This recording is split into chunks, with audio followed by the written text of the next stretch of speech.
What is going on, everybody? Beautiful Friday morning here. Longhorns are playing Oklahoma State this weekend. We got a lot to talk about. Kind of review of the Baylor game, preview the Oklahoma State game, and kind of talk about the status of our head football coach right now.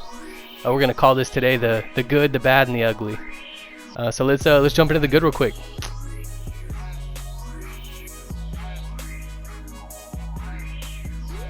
All right, the good. We did beat Baylor. You could say it wasn't pretty. You could say at times it looked ugly. You could say we left a team who had very little time to prepare, had very little time to practice, kind of left them in the game, almost let them back in it to some extent. There are some things that we want to point out as good. You know, not great, but good. Texas got back to some basics on offense, and we stubbornly ran the football. 3 yards, 5 yards. You know, every once in a while we get a little, 7, 12. But we pounded it. We stubbornly ran the football and actually attempted to form an identity on offense. At least coming out of the Baylor game, you can say that the offense looked like a team who you could define as a team that's going to run the football and that's going to get the play action pass up and down the field. At least we attempted to establish an identity before we go play a much tougher opponent in Oklahoma State. Hopefully the offense can take what we did against Baylor and continue to expand and improve on that. In order to stop an explosive offense that Oklahoma State has or is capable of having, they haven't been super explosive this year at least. You want to possess the football. You want to kind of wear down their defenders. It sounds like Oklahoma State plays really good man coverage, has a really good pass rush. We want to protect the football, protect our defense, and possess it and run the football. And then set up, again, what we kind of showed versus Baylor. When you have the run game going, when you have the defense thinking that you're going to run the football, it sets up a lot of play action pass down the field. Another good defense. I think our team defense was much better. Again, I kind of talked about it with the bye week and everything. We needed to get back to simplifying on defense. Allow these guys to be able to read and react. And that's exactly what happened on Saturday. We didn't exactly come away with any interceptions, but there were 3 times on Saturday that a defender was able to be in his zone, have his eyes in the backfield, and jump a route and get in front of the football. Unfortunately, we didn't come down with any of the interceptions, but at least our defenders, were able to make a play, right? We're able to kind of get in the way, break up what the offense is trying to do. Simplify, you're able to read, react, and then you're able to destroy whatever the offense is trying to do. That's exactly what we talked about.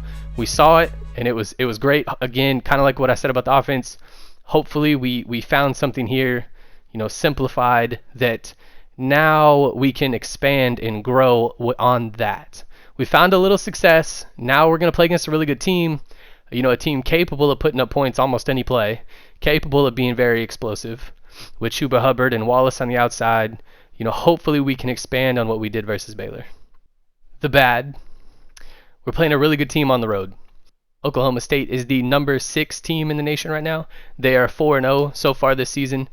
Kind of like I said, they haven't necessarily blown anybody out this year. They have won some close ones.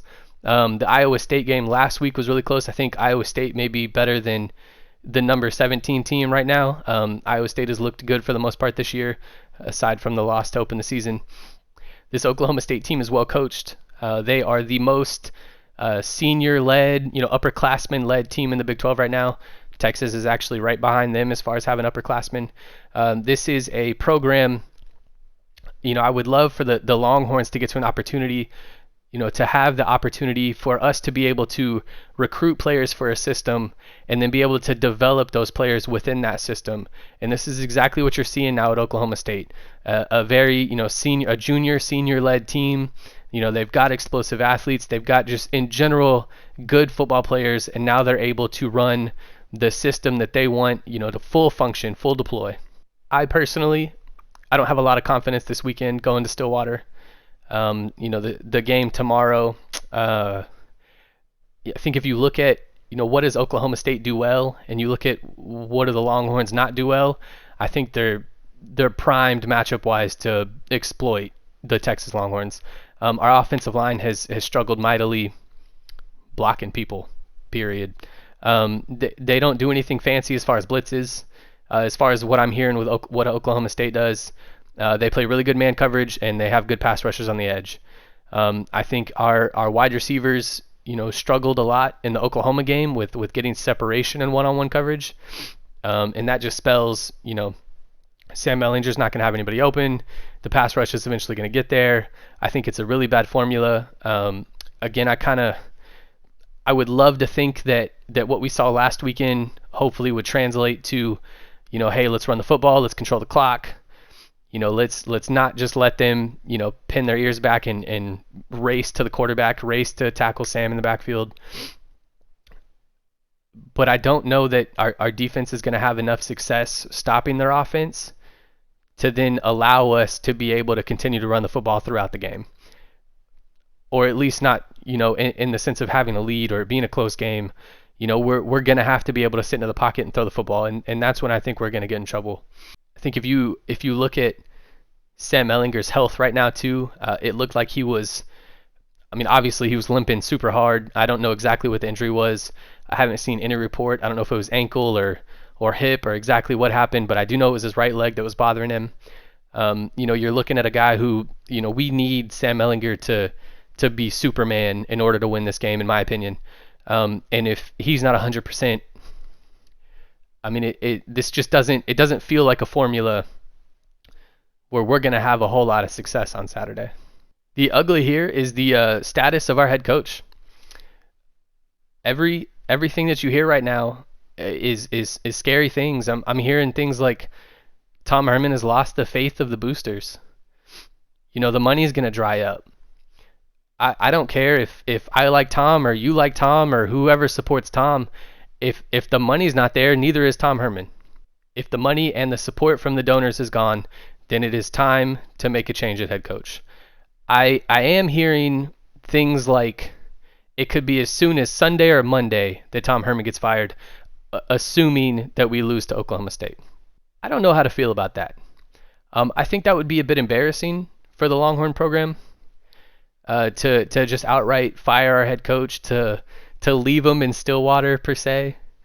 I think it, at the very least, let the season ride out. This is an opportunity. See, I can't even say that. Tom Herman is a guy that's kind of known for being, big game Tom. When he's the underdog, he usually has a lot of success. If we were to beat Oklahoma State and upset the number 6 team in the nation, I don't even think people would care. Obviously we'd be happy that we won, but in the sense of, is Tom Herman all of a sudden, has he righted the ship? I think he's, completely lost the fan base. If this is a close win, it's still not good enough. He's probably still not the head coach at the end of the season. If this is a close loss, people are going to be talking about leaving him in Stillwater. And then if we get blown out, you might as well, it might as well be done.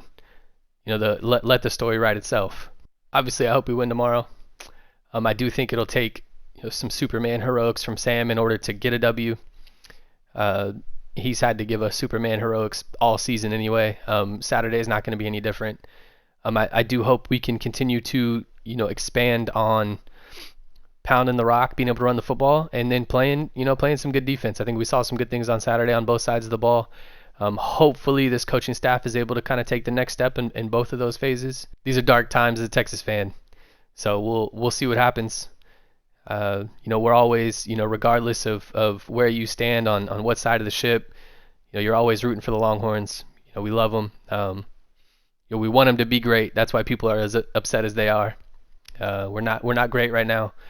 And people are gonna, fight and scratch to get us there, whatever it takes by any means. And the expectations are high, and we love that. So that that's not going anywhere. That's going to continue. But yeah, that's it for me today. Like I said, the good, the bad, the ugly. Obviously, let's hope we can get a win on Saturday. If y'all enjoy the content, you wouldn't mind throwing a like. Throw us a subscribe.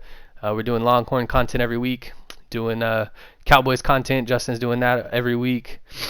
Lots of football talk here. Got some Madden stuff too. So we appreciate y'all stopping by. Appreciate y'all checking out the video, checking out the channel. Like I said, that's it for me. Hook 'em.